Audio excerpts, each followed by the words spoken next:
आकाशाची गुंफा अंत नाही जिचा, शोध करा तिचा सर्व भावे. अनंत ब्रह्मांडाचा खेळ जिच्या योगे चाले, चांग्याची मिनले तया ठाई. गुंफेच्या आधारे चंद्र सूर्य चालती, विश्रांतीसी येती तये जवळी. ज्ञानदेव नयन धरिता समभाव, सोहम स्वरूप भावे लादलेसे. माऊली ज्ञानेश्वर महाराज की जय. एकतरी बोबी अनुभवावी या ज्ञानयज्ञात श्रीमद्भगवद्गीता अध्याय 7 ज्ञानविज्ञान योग यातला 14वा श्लोक आणि माऊलींनी ज्ञानदीपिका अर्थात ज्ञानेश्वरीमध्ये 7वा ज्ञानविज्ञान योग अध्यायात त्यावर केलेलं भाष्य ओवी क्रमांक 76 याचं आज आपण चिंतन करणार आहोत. दैवी ही एषा गुणमयी मम माया दुरत्यया, मामेव ये प्रपद्यन्ते माया मेतान तरन्ति ते. जीवन सफल होण्यासाठी मानवाचं अंतिम ध्येय भगवत धामाची प्राप्ती करून घ्यावी इतकंच आहे महाराज. परंतु त्या धामाला जाईपर्यंत प्रपंचरूपी भवसागर पार करून जावा लागतो. या भवसागरात या वाहणाऱ्या माया नदी, या भवसागरातून दोन्ही तटातून माया नदी वाहते. जन्म आणि मृत्यूच्या या दोन्ही तटातून माया नावाची नदी वाहते आणि ती माया नदी आपल्यासोबत काय काय पराक्रम करते याचं विश्लेषण या अध्यायामध्ये, त्यातल्या त्यात या श्लोकामध्ये भगवंतांनी आणि माऊलीच्या लेखिनीनं केलेलं आहे. परा आणि अपरा या दोन भगवंताच्या शक्ती आहेत. भगवंताच्या असंख्य शक्ती आहेत आणि या सर्व दिव्य आहेत. तसं जीव हा सुद्धा दिव्यच आहे महाराज. कारण भगवंताचाच अंश आहे. भगवंतच म्हणतात ना, ममय अंशे जीवलोके जीवभूता सनातना. मग असं असताना जीव या मायेमध्ये का अडकतो? माया जीवावर आपलं मायाजाळ का बरं विणतं? या प्रश्नाचं सरळ उत्तर आहे की हीच भगवंताने जीवाकरता दिलेली परीक्षा आहे. जीवाकडून माये विरहित जीवन जगून आपल्या मूळ स्वरूपाची जाण जीवाच्या ठिकाणी व्हावं, त्यातल्या त्यात मनुष्य जातीमध्ये व्हावं, याकरिता या मायेची निर्मिती आहे. आणि जीव हे भगवंताचे अंश असल्या कारणानं ते सुद्धा दिव्यच आहेत. परंतु भौतिक शक्तीशी जीवाचा संयोग होतो. सत्व, रज आणि तम या प्रकृतीच्या 3 गुणांनी जीव मायारूपी दोरखंडानं बांधली जाते आणि त्यामुळं स्वस्वरूप झाकलं जातं जीवाचं. गर्भात असताना जीवाला मागच्या 100 जन्माचं ज्ञान होत असतं म्हणे, पुढच्या आणि मागच्या. आणि मग पुन्हा पुन्हा या मायेमध्ये अडकून जीव खरं तर जर्जर झालेला असतो. आणि गर्भात असताना तो भगवंताला विनवणी करतो की देवा आता मला सोड, या जन्मामध्ये मी तुला कधीच सोडणार नाही, तुझा कधीच विसर पडू देणार नाही. मला माझं हित कशात आहे हे आता चांगल्या प्रकारे कळालं. कुठं म्हणतो जीव? आईच्या गर्भामध्ये असताना. आणि बाहेर विनवणी करून बाहेर जेव्हा जीव बाहेर पडतो त्यावेळेस पडता क्षणीच क्षणाक्षणानं जसं शरीर वृद्धिगत होत जातं धारण केलेल्या शरीराची वाढ होते.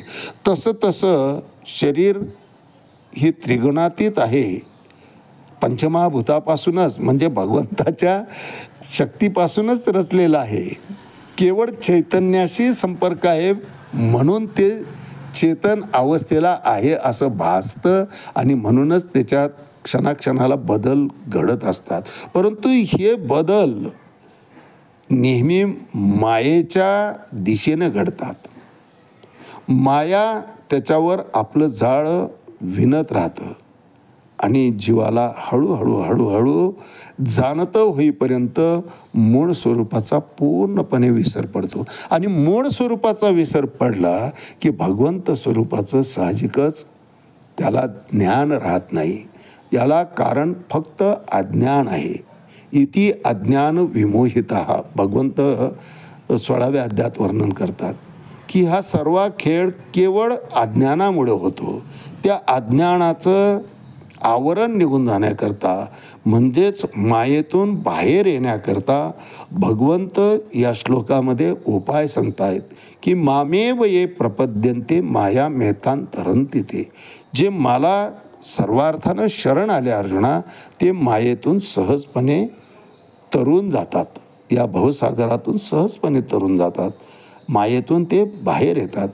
कुरुक्षेत्रीय अर्जुन मायेतच अडकला आहे की देवा या सगळ्यांचे माझ्यावर अनंत उपकार आहेत. एक दुसरं या शरीराशी त्यांचं नातं अविभिन्न आहे. ते माझे गुरु आहेत. भीष्म महाराजांच्या अंगाखांद्यावर मी खेळलो आहे आणि यांच्यावर मी शस्त्र चालवणं तरी काय मी भस्मासुर अर्जुन म्हणे. मी का भस्मासुर आहे का जी ज्याने विद्या दिली त्याच्यावरच ओघवायला. हे सर्व अर्जुन केवळ मायेच्या अधीन असल्यामुळे बोलतो आहे. मायेत अडकल्यामुळे पडतो आहे. ते मायेचं जाळं ते मायेचं आच्छादन भगवंताने आपल्या कृपेने दूर केलं. पण केव्हा अर्जुन म्हणतो की शिष्यस्ते हम शादिमाम त्वाम प्रपन्नम. मी तुमचा शिष्य आहे देवा आणि कार्पण्य दोषोपस्वभावा प्रच्छामि त्वाम धर्मसम्मूढ चेता या श्रेयसा निशितम ब्रूहि तन्मे. माझं हित कशात आहे देवा ते आता मला सांगा. असं आर्जव जेव्हा अर्जुन करतो त्यावेळेस भगवंताने आपली कृपा केली आहे. कारण जीवाला आपुलिया तो अंगे तोडी माया जाड ऐशी नाही बड कुणापाशी. संतांनी सुद्धा वर्णन केलेलं आहे की मायेतून स्वतःच्या बळानं जीव बाहेर येऊच शकत नाही. त्याला भगवंताचीच कृपा असावी लागते. यावर भाष्य करताना माऊली ज्ञानविज्ञान योग ज्ञानदीपिका अर्थात ज्ञानेश्वरी अध्याय 7 ज्ञानविज्ञान योग व क्रमांक 76 मध्ये म्हणतात उदयास्ताचे लोंढे पहाडीत जन्म मरणाचे चोंढे जेथ 5 भौतिक बुडबुडे होती जाती. अर्थात या माया नदीमध्ये उदय आणि अस्तरूपी लोंढे म्हणजे जन्म आणि मरण या अर्थाने भगवंत सांगतायत. माऊली वर्णन करतायत की हे जन्म आणि मरण हे उदय आणि अस्तरूपी जे लोंढे आहेत ते जन्म मरणाचे धोंडे पडून तेथं पंचभूतात्मक शरीररूपी बुडबुडे उत्पन्न होतात. कारण पंचमहाभूतापासून शरीर उत्पन्न होतं आणि या माया नदीमध्ये असे असंख्य जीव उत्पन्न होतात. जसं वाहत्या नदीमध्ये बुडबुडे असतात. बुडबुड्यांचं आयुष्य तरी किती असतं महाराज. आतली हवा निघून गेली की बुडबुडा संपतो. तसं या शरीरातून चैतन्य निघून गेलं की शरीर पुन्हा पंचमहाभूतामध्ये एकेका तत्वामध्ये ते विलीन होत जातं आणि जीव मात्र आपल्या अविनाशी तत्वामध्ये निघून जातो. ईश्वर तत्वाशी तो जर एकरूप झाला तर तोच मोक्षाच्या प्रती जातो, भगवंत धामाची प्राप्ती करतो. म्हणून भगवंत सांगतात की या उत्पन्न केलेल्या मायेतून तरून जायचं असेल, मायेच्या कचाट्यातून सुटायचं असेल तर मामे वये प्रपद्यन्ते. माझ्या ठिकाणी जे शरण आले माया मेहतांतरंती ते ही माया नदीला तरून जातील. या भवसागरातून प्रपंचरूपी सागरातून सहजपणे तरून जातील हे निश्चित जाण.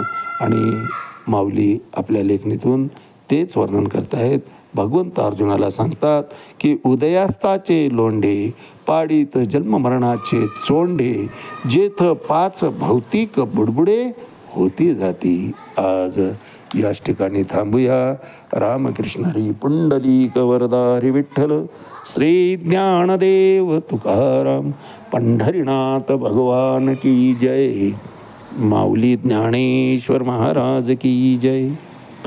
जगद्गुरु तुकाराम महाराज की जय. शांती ब्रह्म एकनाथ महाराज की जय. आदि शक्ती मुक्ताबाई की जय.